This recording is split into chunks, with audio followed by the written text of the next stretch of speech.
अगर नेताजी हमारे पीएम बनते तो उनके अंडर का इंडिया आज के करंट इंडिया से काफी अलग होता। National security adviser Ajit Doval अपने लेक्चर में कहते हैं कि जिन्ना पाकिस्तान के फाउंडर ने खुद कहा था कि वो सिर्फ एक ही लीडर को फॉलो कर सकते हैं, सुभाष चंद्र बोस। गांधी ने अपने तरफ से पट्टा भी सीतारामैया को नेताजी के अगेंस्ट इलेक्शन में खड़े करवाया। नेताजी ने देखा कि कांग्रेस के लिए अब आजादी से ज्यादा इम्पोर्टेंट पॉलिटिक्स है और अंत में उन्होंने कांग्रेस छोड़कर आजादी की लड़ाई अपने तरीके से लड़ने का फैसला किया। नेताजी सुभाष चंद्र बोस। नेताजी का मानना था कि हमें आजादी भीख मांग के नहीं बल्कि छीन के लेनी होगी। ये आजाद हिंद फौज के लीडर थे और भारत के इंडिपेंडेंस में इन्होंने एक बहुत बड़ा रोल प्ले किया था बाय लीडिंग एन आर्मी जो ब्रिटिश इंडिया से हेड ऑन फाइट कर रही थी फॉर इंडियाज फ्रीडम। पर हिस्ट्री से इन्हें ऑलमोस्ट वाइप आउट कर दिया गया।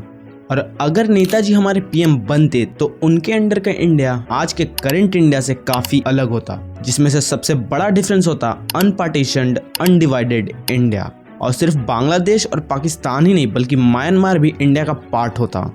National security adviser Ajit Doval अपने लेक्चर में कहते हैं कि जिन्ना पाकिस्तान के फाउंडर ने खुद कहा था कि वो सिर्फ एक ही लीडर को फॉलो कर सकते हैं, सुभाष चंद्र बोस।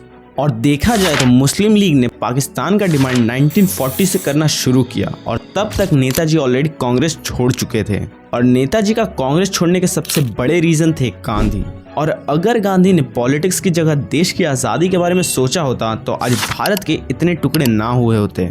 1938 में नेताजी पहली बार कांग्रेस के प्रेसिडेंट बने और उन्होंने कांग्रेस की हरिपुरा सेशन में ये कहा, Our struggle is no doubt a non-violent struggle. But even a non-violent struggle demands an army. Netaji की ये स्पीच गांधी को बिल्कुल पसंद नहीं आई और इसके बाद से ही गांधी और नेताजी के बीच एक पॉलिटिकल फाइट शुरू हो गई। और जब नेताजी 1939 में फिर से प्रेसिडेंट के पोजीशन के लिए इलेक्शन में खड़े हुए तो गांधी ने पर्सनली अबुल कलाम आज़ाद को नेताजी के अगेंस्ट खड़े होने को कहा, पर उन्होंने मना कर दिया, ये कहते हुए कि नेताजी को ही प्रेसिडेंट बनना चाहिए।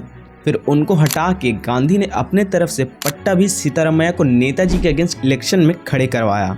उस इलेक्शन में नेताजी को 1580 वोट्स मिले और सीतारामैया को सिर्फ 1377। इस हार के बाद गांधी ने सबके सामने कहा कि ये हार सीतारामैया से ज्यादा उनकी खुद की हार है। इस बीच यूरोप वर्ल्ड वॉर 2 की तरफ बढ़े जा रहा था और नेताजी ने इस मौके को देख देश भर में पूर्ण स्वराज मूवमेंट चालू करने की बात की और कहा कि कांग्रेस को ब्रिटिश राज के ऊपर दबाव बनाना चाहिए ताकि ब्रिटेन हिटलर से लड़ने में बिजी हो और इस बीच जब ब्रिटेन कमजोर हो भारत अपनी आजादी की लड़ाई लड़े।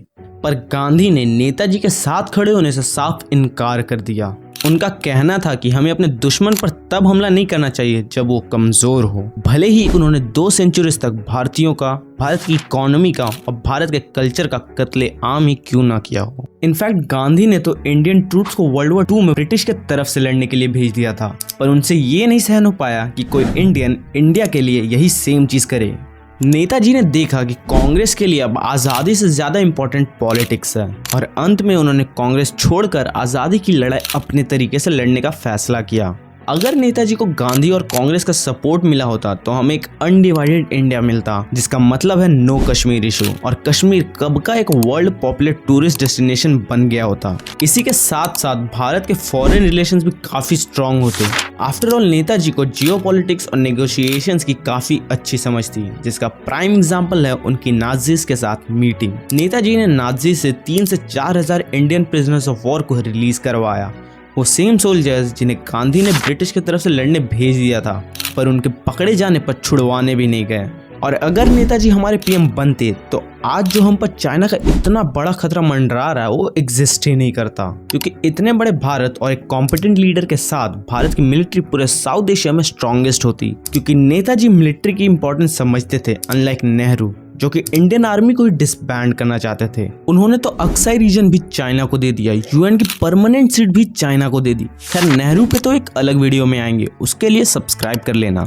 जब उस टाइम के ब्रिटिश पीएम क्लेमेंट एटली से पूछा गया कि गांधी का इंडियन फ्रीडम स्ट्रगल में कितना योगदान था तो उन्होंने मुस्कुराते हुए कहा, मिनिमल। और जब एटली से पूछा गया कि उन्होंने 1947 में ही इंडिया क्यों छोड़ा, जब वॉर ऑलरेडी 2 साल पहले ही खत्म हो चुकी थी, गांधी ने हार मान ली थी और कांग्रेस की तरफ से कोई प्रेशर नहीं था, तो उन्होंने कहा कि नेताजी तो 1945 में शहीद हो गए, पर उन्होंने नेशनलिज्म की जो लहर लाई थी उसमें और भी इंडियंस जुड़े जा रहे थे और ब्रिटिश इंडिया को उस चीज का डर था। और इसका एक प्राइम एग्जाम्पल है the royal Indian navy revolt. 1946 में पूरी की पूरी रॉयल इंडियन नेवी अंग्रेजों के अगेंस्ट हो गई। इस रिवोल्ट का स्केल इतना बड़ा था कि कराची से लेकर कलकत्ता तक 75 प्लस शिप्स और 20,000 प्लस सेलर्स ने मिलकर पूरी ब्रिटिश नेवी को तोड़ दिया। और इस रिवोल्ट के बिगेस्ट रीजंस में से एक था आईएनए ऑफिशियल्स का ट्रायल। ब्रिटिश रेड फोर्ट पे आईएनए ऑफिशियल्स का ट्रायल रख के सबके सामने एक एग्जाम्पल रखना चाहती थी और रॉयल इंडियन नेवी उन आईएनए ऑफिशियल्स को छुड़ाना चाहती थी।